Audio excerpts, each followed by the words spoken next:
Supercrack Estrella presenta la historia secreta del año 1945, tecnología oculta. Hay una historia no contada de la Segunda Guerra Mundial. La guerra nunca se terminó. Los nazis llegaron a la Antártida, donde escaparon con toda su tecnología secreta, armas secretas y máquinas del tiempo. Dicen que los nazis consiguieron gracias a estas armas secretas un tratado donde pusieron como condición que la Antártida sería su territorio. Cambio, los nazis proporcionarían cierta ayuda con su tecnología a los aliados para controlar el resto del mundo. El 4 de mayo del año 1945 salía el último submarino nazi con destino a la Antártida.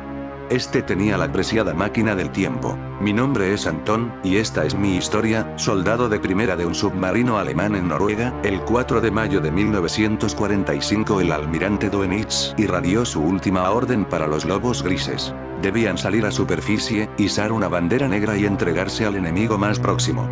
Cuando salimos del puerto siempre pensé que nuestro destino era rendirnos, pero, sin embargo, hay una extraña agitación entre los oficiales. Yo no entendía nada. Si ya todo se había terminado la guerra, ¿por qué tanto nerviosismo? Durante los últimos años muchos submarinos habían salido de aquí con destino incierto. Ahora sé que ese destino era la Antártida. Ese último día en Noruega se realizaba una carga misteriosa. Eran unas cajas. Más tarde supe que en esas cajas había lo que en el futuro llamarían campana nazi y una poderosa máquina para viajar en el tiempo. También a bordo entraron unas bellas mujeres. Las bases de submarinos alemanes en la Noruega ocupada operaron entre 1940 y 1945, cuando la Kriegsmarine, armada alemana, convirtió varias bases navales en Noruega en bases submarinas. Las ciudades costeras noruegas estuvieron disponibles para la Kriegsmarine después de la invasión de Dinamarca y Noruega en abril de 1940. Tras la conclusión de la campaña noruega, junio de 1940, los alemanes ocupantes comenzaron a transferir submarinos estacionados en Alemania a muchas ciudades portuarias noruegas como Bergen, Narvik, Trondheim, Hammerfest y Kirkenes. Planificación inicial para muchos. Los búnkers de submarinos comenzaron a fines de 1940. A partir de 1941, la organización TOC comenzó la construcción de búnkeres en Bergen y Trondheim. Estos búnkers fueron completados por Weiss y Freytag entre 1942 y 1943. La Kriegsmarine generalmente utilizó submarinos estacionados en Noruega para ampliar su rango de operaciones en el Atlántico Norte y los océanos Ártico. Las bases noruegas albergaron submarinos que participaron en la interceptación de los convoyes aliados que cruzaban el océano Ártico hacia la Unión Soviética. Tras la liberación de Francia por los aliados occidentales en 1944, aumentó la actividad de submarinos en muchos puertos noruegos. Con los puertos franceses capturados o cortados, muchos submarinos alemanes se trasladaron a ciudades portuarias noruegas. Durante la ocupación alemana de Noruega, la Kriegsmarine colocó más de 240 submarinos en el país nórdico en un momento u otro, la mayoría de ellos miembros de la 11ª flotilla de submarinos, que tenía 190 submarinos en su flota durante toda la flotilla. Carrera profesional. Otras flotillas conocidas en Noruega incluyeron las flotillas 13 y 14. Existen al menos 50 sumergibles alemanes del período nazi perdidos sin causa y que jamás han sido hallados, de acuerdo con el cálculo del experto Julio Benuti, y lo más seguro es que todos llegaran a la Antártida, donde crearon una ciudad bajo el hielo, donde aún continúan con sus familias. Pero no todos los nazis querían vivir bajo un mundo bajo el hielo y muchos otros tomaron las Américas. La rendición en el puerto de Mar del Plata de los submarinos U-530, el 10 de julio de 1945, y U-977, el 17 de agosto de ese año, confirmaron que los relatos sobre avistamientos de naves que emergían desde las entrañas del mar a lo largo de la costa atlántica bonaerense, desde San Clemente hasta Monte Hermoso y más allá, eran ciertos. Yo, Antón, no sabía qué estaba pasando en el submarino alemán U-1055, comandado por el Oberleutnant zur See, Rudolf Meyer. Nadie me preguntó, desconocía por completo lo que había en la Antártida. Recuerdo ver el hielo enorme antártico y estremecerme después de desembarcar. Nos esperaban unas orugas, unos días, una distancia de 600 kilómetros hasta la entrada de una puerta gigante triangular, mi nuevo hogar. Con la capitulación de los dos sumergibles nazis también estallaron las teorías conspirativas. Decían que el mismo Adolf Hitler y su esposa, Eva Braun, habrían arribado en las sombras a la costa patagónica antes de que las naves se rindieran en Mar del Plata. El 22 de enero de 1939 una jabalina lanzada desde un avión Passat se clavó de manera perfecta en el centenario y virgen hielo de la Tierra de la Reina Maud, en la Antártida Oriental, a pocos kilómetros del Océano Antártico. Con el primer viento, el artefacto pudo desplegar la bandera que llevaba, un paño rojo con una esvástica negra inscrita en un círculo blanco. 7 días más tarde, el hidroavión Boreas divisó una extensa cordillera en el interior del continente y dio luz verde para que 3 hombres lo recorrieran a pie. A 500 metros de la costa, la pequeña excursión clavó otra bandera, esta vez mucho más grande e imponente, y consagró la Tierra como la primera colonia del Tercer Reich en el sexto continente. Los únicos testigos fueron un grupo de pingüinos, quienes se sobresaltaron al escuchar el grito de Heil Hitler.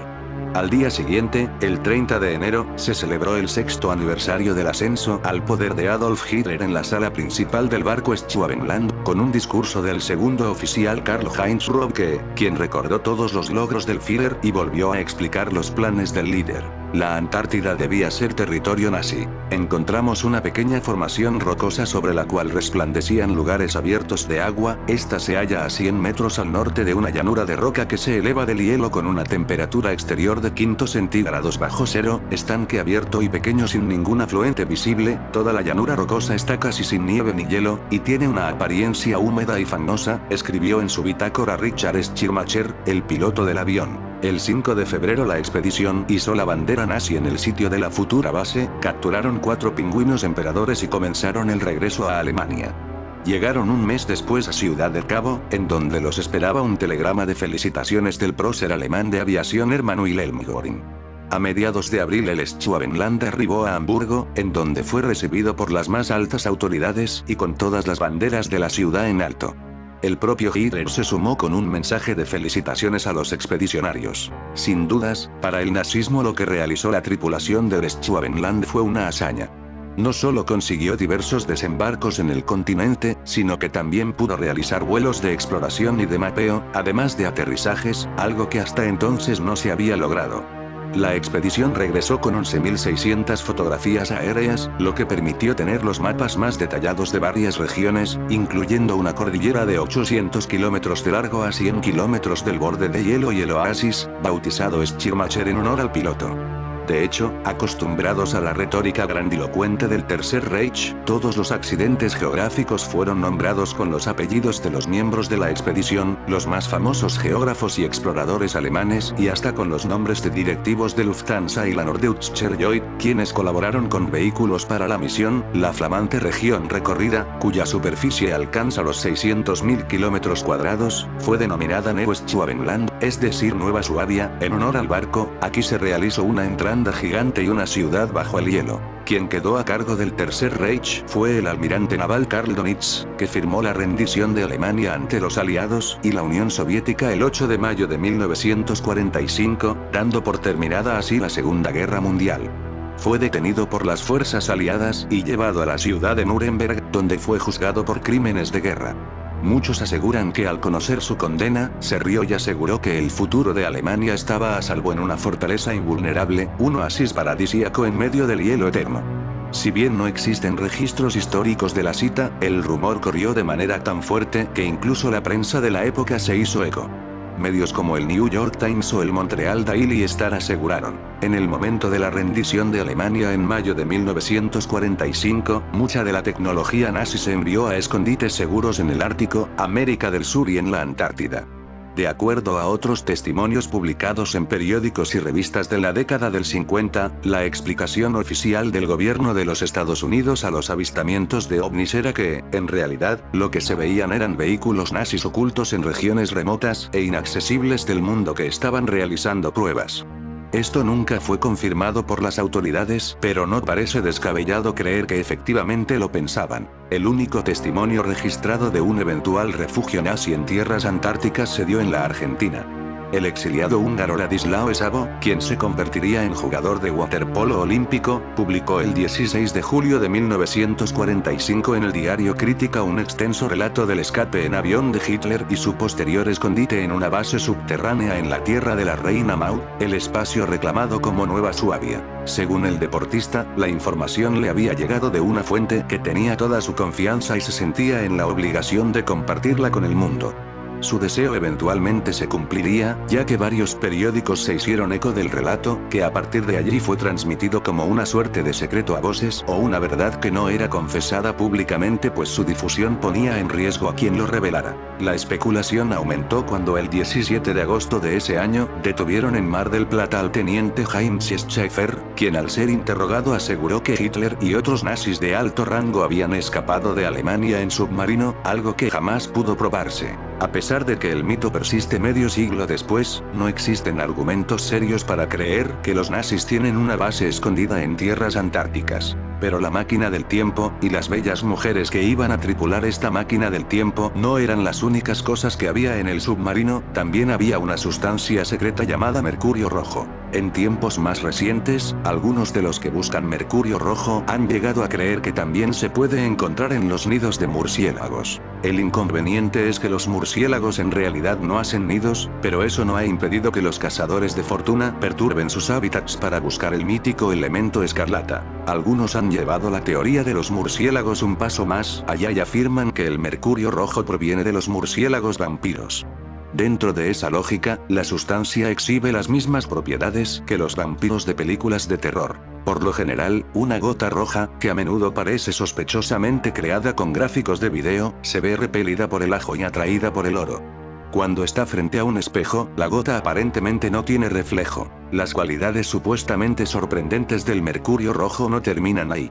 Se alega que tiene poderes para convocar seres sobrenaturales. En 2009, se difundió una historia en Arabia Saudita de que el mercurio rojo se podía obtener sin entrar en una tumba antigua o tamizar el guano de murciélago. Se rumoreaba que se encontraron pequeñas cantidades de la preciada sustancia dentro de las máquinas de coser Singer antiguas. La policía comenzó a investigar el engaño después de que esos objetos domésticos tan comunes comenzaron a cambiar de manos por decenas de miles de dólares. Pánico por mercurio rojo. En algunos momentos de la historia, los rumores sobre la sustancia se han multiplicado a causa de la geopolítica global. A fines de la década de 1980, cuando los gobiernos comunistas colapsaron en Europa del Este, hubo incertidumbre sobre lo que estaba sucediendo con sus existencias de material nuclear. En ese momento, Mark Gibbs era un periodista que investigaba rumores alarmantes de que extraños individuos ofrecían a la venta un material nuclear previamente desconocido, creado en laboratorios soviéticos. Su nombre: mercurio rojo, por supuesto. Gibbs, ahora un miembro importante del Carnegie Endowment for International Peace, un grupo de expertos de política exterior de Estados Unidos, dice que la atmósfera de incertidumbre en ese momento contribuyó a reforzar los rumores. La Unión Soviética fue un lugar que durante varias décadas acumuló inventarios nucleares en secreto en un territorio masivo, dice. No nos quedó claro en ese momento que todos esos materiales, a medida que la Unión Soviética comenzara a desintegrarse, permanecerían bajo llave. En ese caso, la versión de la historia del mercurio rojo era diferente de la del elixir curativo enterrado con los faraones. Se decía que el mercurio rojo soviético era destructivo, capaz de causar una tremenda explosión nuclear con cantidades no mayores que una pelota de béisbol. El submarino nazi cargado con toneladas de mercurio que pone en riesgo el mar de Noruega. 9 de febrero de 1945, últimos meses de la Segunda Guerra Mundial. El submarino alemán U-864 navega a la costa oeste de Noruega. Va cargado de insumos para fabricar material bélico. Lleva plomo, acero y 65 toneladas de mercurio. Su misión, llamada Operación César, es llegar hasta Japón, país aliado, y entregarles esa materia prima para que fortalezcan su arsenal.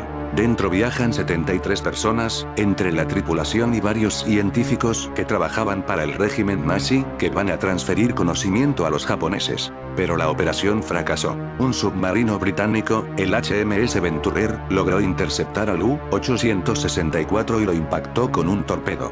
Todos sus ocupantes murieron. Sus ruinas yacen en el fondo del mar a 150 metros de profundidad. El submarino está roto en dos partes, proa y popa, y varios fragmentos de la nave reposan alrededor. Hoy, más de 70 años después del siniestro, el submarino sigue siendo un tema de debate para las autoridades noruegas. Se dice que los hombres de negro, los famosos cazaviajeros del tiempo, están creados de este mercurio rojo. Son vampiros arcontes de otra dimensión. Unas de las misiones secretas de viajes en el tiempo lanzadas desde la Antártida, fue en el año 1995, un viaje desde el futuro, hasta el año 1995, destino Estados Unidos y Noruega. En ese año murió asesinada por los hombres de negro en Oslo, Noruega, Jennifer Fairgate. Este no era su nombre real, su apodo era Sigrun. El 31 de mayo de 1995 una mujer que se registró en un Hotel Plaza de Oslo, como Jennifer Fairgate, es encontrada muerta en su habitación, la número 2805. Aunque la policía determinó que se trató de un suicidio, mucha de la evidencia sugiere que se trata de un asesinato. Unos meses más tarde se pudo ver a otro viajero del tiempo 19 de agosto de 1995 en Las Vegas. Un viajero en el tiempo se cuela en la pelea de Mike Tyson. El vídeo que muestra el combate entre Mike Tyson y Peter McNeely en 1995 se vuelve viral por una persona que está grabando o sacando fotos con un aparato similar a un smartphone. Otra coincidencia importante, pero que el episodio no menciona, es uno descubierto por la revista Marie Claire. El caso de Jennifer Fairgate es muy similar a dos casos ocurridos en Noruega. El primero, en 1987 el cuerpo sin vida de un hombre fue encontrado a un lado de las vías del tren al sur del país. Al igual que Fairgate, las etiquetas de su ropa habían sido retiradas y una prueba de ADN reveló conexiones con Bélgica. El segundo caso ocurrió hace 50 años. Conocido como la mujer de Isdal, se trata del cuerpo de una persona encontrada a las afueras de la ciudad de Bergen. Parte de su cuerpo quemado con veneno en su estómago. Su ropa también tenía las etiquetas retiradas, también su origen es Bélgica. Por último, encontraron, dentro de una maleta, papeles con mensajes cifrados y disfraces. Se especula que era una espía. La identidad real de Jennifer Fairgate sigue siendo un misterio. Pero se espera que por medio de la emisión del episodio en una plataforma global como Netflix, alguien pueda reconocer a la persona, pueda revelar su identidad, se conozcan más detalle de quién era y tal vez, el verdadero motivo por el cual murió. Los viajeros del tiempo también estuvieron por España en 1995. Este misterio tiene que ver con esta historia que contaremos ahora. El misterio del Opel Omega, que lleva 21 años aparcado en un garaje de Ferrol. Entre los vehículos que ocupan plaza fija en el parking Portanova, hay dos que se han eternizado en el mismo sitio. Es el caso de un Opel Omega que estacionó en el año 1995 un militar de alta graduación, del que nunca más se supo nada, según comenta uno de los empleados. El otro vehículo permanentemente aparcado desde hace 15 años en una de las plantas es un Turismo Ford Sierra, pero en este caso sí tuvieron conocimiento de que el propietario falleció, pero nadie se ocupó nunca más del coche. Pruebas de máquina del tiempo en Galicia, el Ferrol en 1995. Uno en Ferrol, otro en la provincia de Lugo y dos más en Noia. En total, 4 fueron los avistamientos de fenómenos extraños documentados por la sección de inteligencia del Estado Mayor de la Defensa entre 1962 y 1995. Así está recogido en los expedientes OVNI, que desde esta semana se pueden consultar a través de la red. Los archivos, clasificados hasta 1991, pasaron a ser de consulta pública en la última década del siglo pasado, a través de una copia física depositada en la Biblioteca del Ejército del Aire. Gracias a su digitalización, ahora se pueden consultar desde casa en la Biblioteca Virtual de Defensa. En una ocasión, estando en superficie con el submarino, vigilaba encubierta en una noche de luna llena, Sigrun, la misteriosa mujer que zarpó a bordo del submarino, salió a respirar un poco de aire, la miré con cara de curiosidad, y le dije que hacía una bonita noche. Ella me comentó que la luna le traía recuerdos de los faraones de Egipto. Yo solté una carcajada. ¿Cómo es eso posible? ¿No me crees?, respondió ella. ¿Has oído de hablar de los viajes en el tiempo? Claro, de niño me encantaba La máquina del tiempo. Es una novela de ciencia ficción del escritor británico Herbert George Wells. Entonces ella sonrió y me dijo: yo soy una viajera del tiempo. Venga ya, es cierto, te cuento un secreto. Cambio de cigarete. Está bien, verás, tengo una misión, viajaré a la época de Cleopatra en busca de algo que llaman mercurio rojo. Sí, claro. Sabes, Antón, tienes un gran potencial, te esperan muchas sorpresas en este nuevo mundo. En fin, amigos de Supercrack Estrella, si el video te gustó, pulgar arriba.